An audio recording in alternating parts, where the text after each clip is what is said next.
What if nothing could shake you? What if no insult could offend you? What if no failure could define you? What if pain, chaos, and injustice weren't your enemies, but your greatest allies?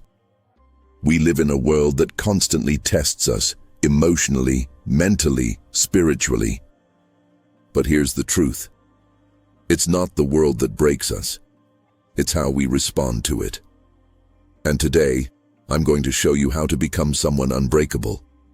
Not by chance, not by luck, but by choice. This isn't about pretending to be strong. It's about building real strength from the inside out, using timeless wisdom from Stoicism. If you're serious about becoming the kind of person who can endure anything and still rise, subscribe now. This is your path. This is your training ground. Let's begin. 1. Pain, the fire that forges you.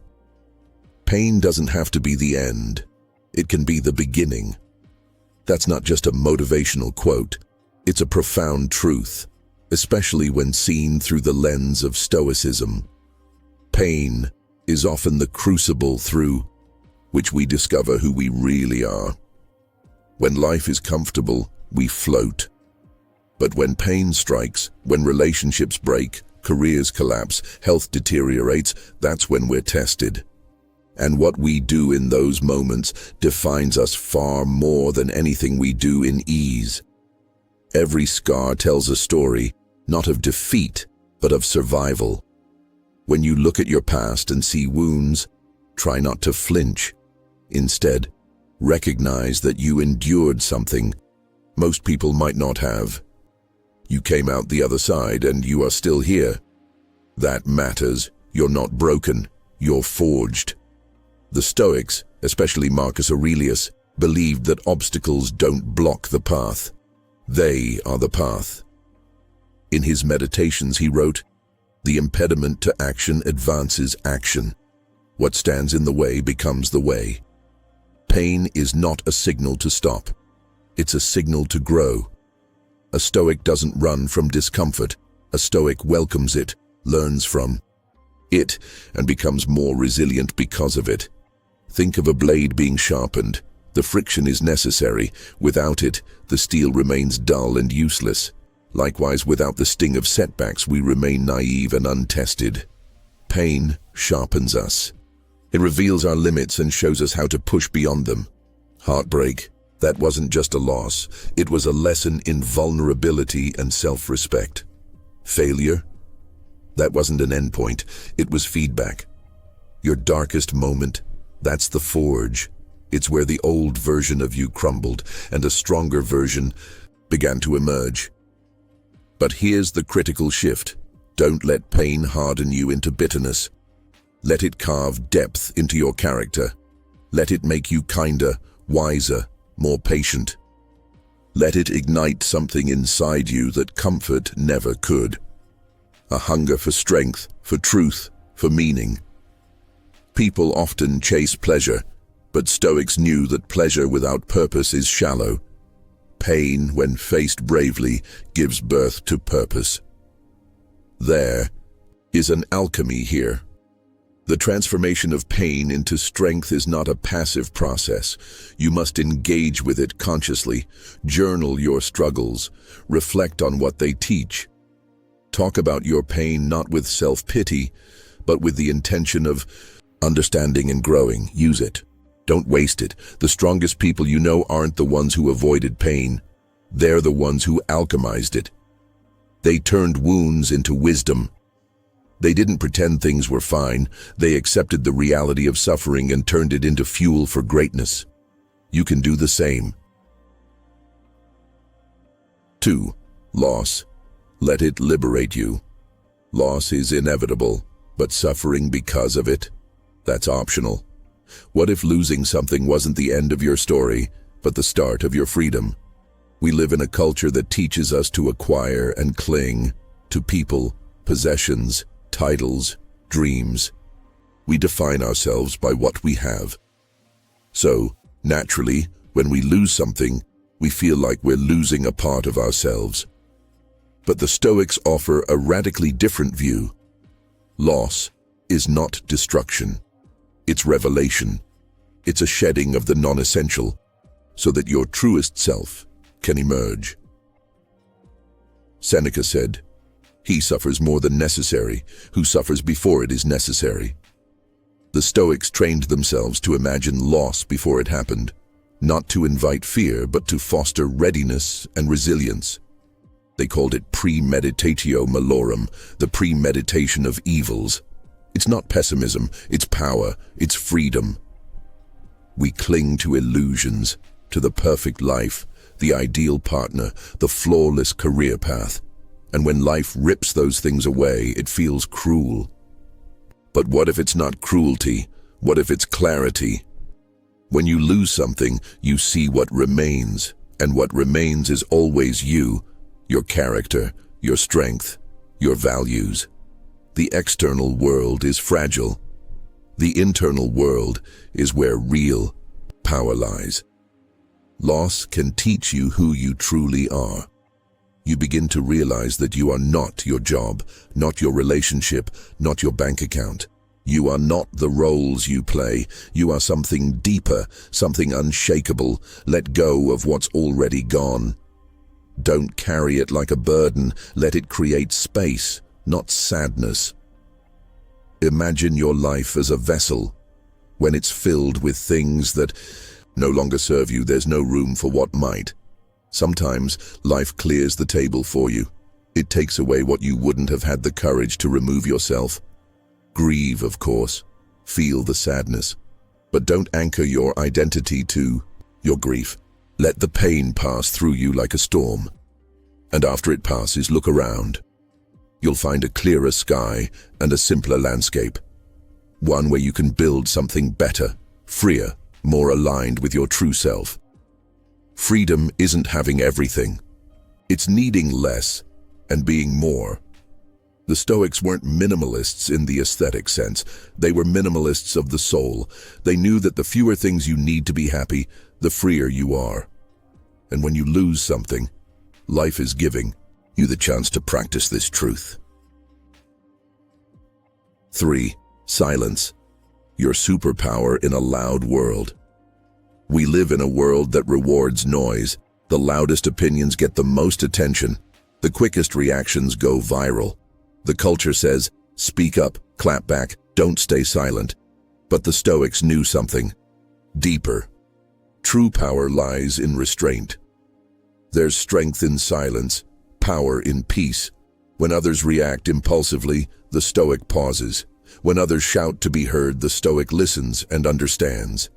Epictetus said, "We have 2 ears and 1 mouth so that we can listen twice as much as we speak." That wasn't just good advice, it was strategy. In a world obsessed with reacting, proving, arguing, winning, what if your strength was in not responding? Think about it. Every time you react emotionally, you give your power away. You let someone else control your peace. But when you choose silence, you reclaim your control. You decide what matters. You refuse to be dragged into every petty drama.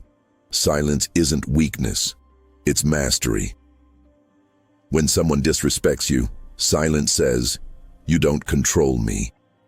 It's not about avoiding confrontation, it's about not wasting your energy on battles that don't grow you. Life is full of provocations. People will test you. But you don't have to attend every argument you're invited to. Some invitations are best left unanswered. There's a stillness that comes with silence.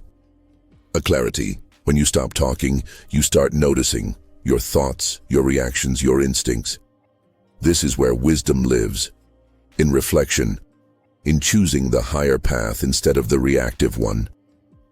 When your emotions want to take the wheel, silence gives you time. It's the pause between stimulus and response where you reclaim your freedom. Viktor Frankl, echoing Stoic principles, said, "Between stimulus and response, there is a space. In that space is our power to choose our response. That space is silence. You don't have to fight every battle. Not every fight is worth your energy. Sometimes, walking away is the strongest move you can make. It's not surrender, it's sovereignty. Learn to be still in the storm. Let the chaos swirl around you, but stay centered. That's what makes silence a superpower. Not passivity, but poise. Because silence, when chosen, is louder than rage. It says, I see everything. I understand more than you think. And I choose peace, not because I can't fight, but because I don't need to. 4. Chaos, discipline, and loneliness. The trinity of transformation. Chaos, discipline, and loneliness. 3 experiences that most people try to avoid. Yet in their raw intensity lies the seed of transformation. These are not curses, but catalysts. If embraced, they have the potential to forge a person of unshakable character. For the Stoics, life was never about escaping adversity, but learning how to walk through it with grace, clarity, and purpose. Let's start with chaos. Chaos is not a deviation from life. It is life. Nature itself is chaotic. Storms, birth, death, change, and entropy. Our societies attempt to impose order, yet even our institutions, governments, markets, and relationships are vulnerable to unpredictability. To wait for a perfectly calm day to take action, to start your project, or to become who you truly are, is to wait forever. As Heraclitus wrote, no man ever steps in the same river twice. The world moves whether you're ready or not. The Stoics understood this deeply. They did not ask for a calm sea, they trained to sail in the storm. Chaos reveals your level of preparedness. It shows you where your weaknesses are, not to punish you, but to guide you. When you are willing to meet chaos with steady hands, with a heart that doesn't race at the first sign of disorder, you discover that peace is not found in the absence of trouble, but in your response to it. Now, let's talk about discipline. In a chaotic world, discipline is your anchor. When external structures crumble, your internal framework keeps you upright. Discipline is not about rigidity or punishment, it's about commitment.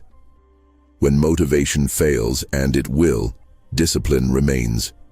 It is the quiet companion that wakes you up early, that nudges you to complete the workout, to read the book, to choose the right word when an angry one is at the tip of your tongue. Most people misunderstand discipline. They think it's for the military, for athletes, for those with a strict temperament. But discipline is the only way to preserve sanity.